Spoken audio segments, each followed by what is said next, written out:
Today I want to talk to you guys about 5 books on farming and gardening that were really helpful to me when I started out. So I've also written a book, The Urban Farmer, which you may or may not have known of. So I'm not going to put my own book in the list because that would be kind of lame.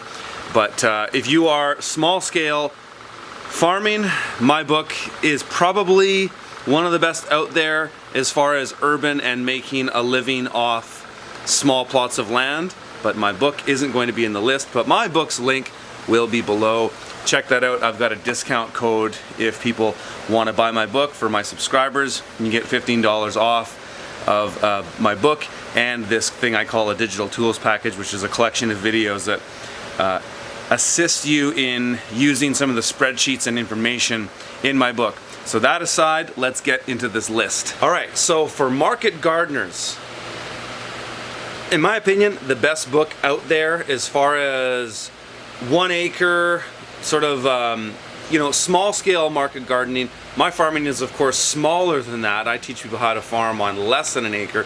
But if you're farming in the acre range and you're, sort of a rural context, Jean-Martin Fortier's book, The Market Gardener, is the best book out there. I think it's really exceeded a lot of the older books like Eliot Coleman's books because it's more relevant for the day, though Eliot Coleman's work is incredible and I consider him, probably the most influential farmer in my life for what I'm doing. But Jean-Martin Fortier's book is relevant for the day, so it's the 2.0, if you will, of market gardening at that scale. So rural, 1 acre or more, or in that range. So that's his book there. Check it out. All these links will be below. And of course, I'm going to recommend one of Eliot Coleman's books, and one that is more relevant for the day. So his first book that he's really well known for is The New Organic Grower, and so that is a great book. It's certainly worth reading.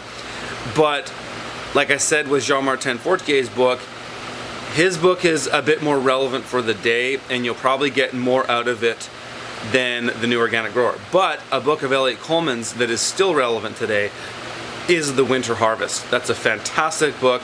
He talks about daylight and how daylight changes and how to structure your planting in the winter. It's an amazing book if you're greenhouse growing and you're trying to farm throughout the winter. He's in Maine, so it's a cold climate, but it's a critical book for figuring out how to farm in the winter. So that's my number 2. Number 3 is more of just a classic, and I think it's worth reading. It's one of these books where you can't really take everything in it at face value. If you do, you'll be saying things like, Curtis, why aren't you double digging your beds? So I'm of course talking about John Jeavons' book, How to Grow More Vegetables. It's a timeless book in many ways, and the principles of biointensive farming are in this book. So using the bed as a form of mulch, where you've got your crops planted at such a density that when they get to 75% maturity, it shades out the bed. This reduces erosion, this reduces evaporation, this reduces degradation of soil. It's a great book.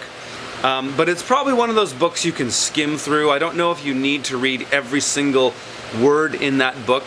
And I certainly, if I can give you my opinion on it, I wouldn't take it all at face value.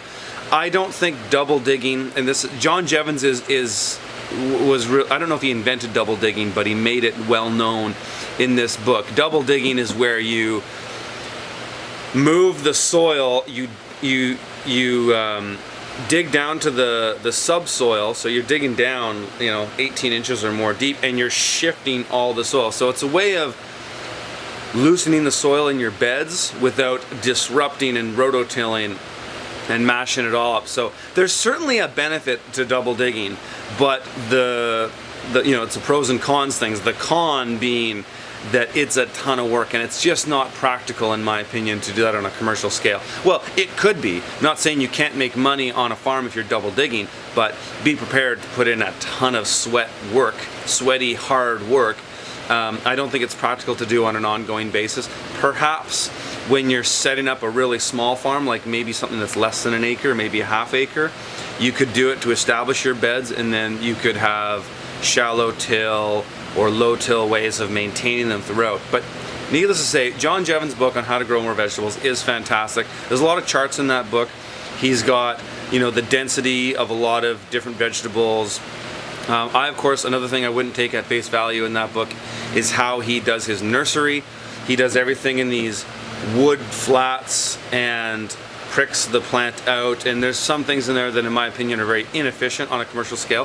Having said all that, I understand that that book was targeted in a way for people to use these techniques with very little infrastructure. So poor countries where they don't have, you know, plastic trays and things like that, where it's like minimal technology. So it's really great in that way.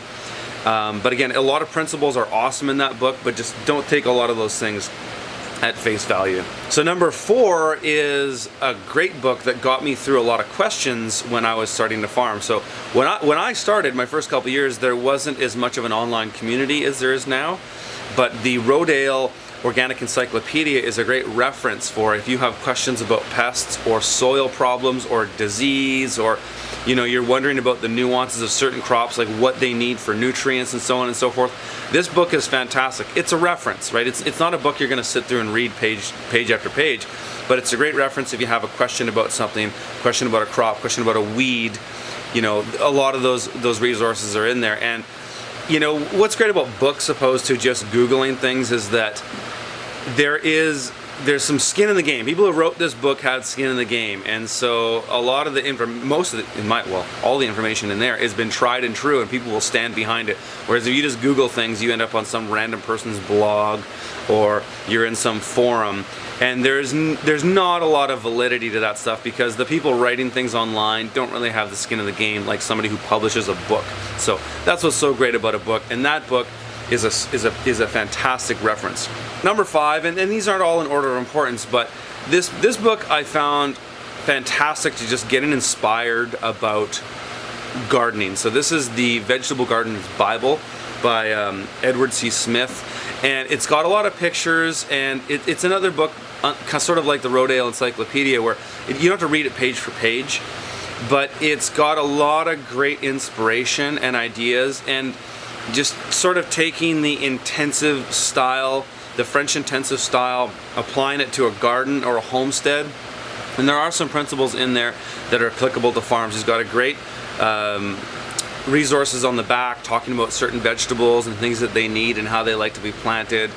And I really found that book inspiring when I started. So that's my top 5. Again, a lot of people ask me about what are some books I recommend. So these are the top 5 that I'd recommend. Let me know what you guys think. Let me know what your top 5 are. If there's anything you thought that I should have mentioned, let me know in the comments below. I'll talk to you guys later.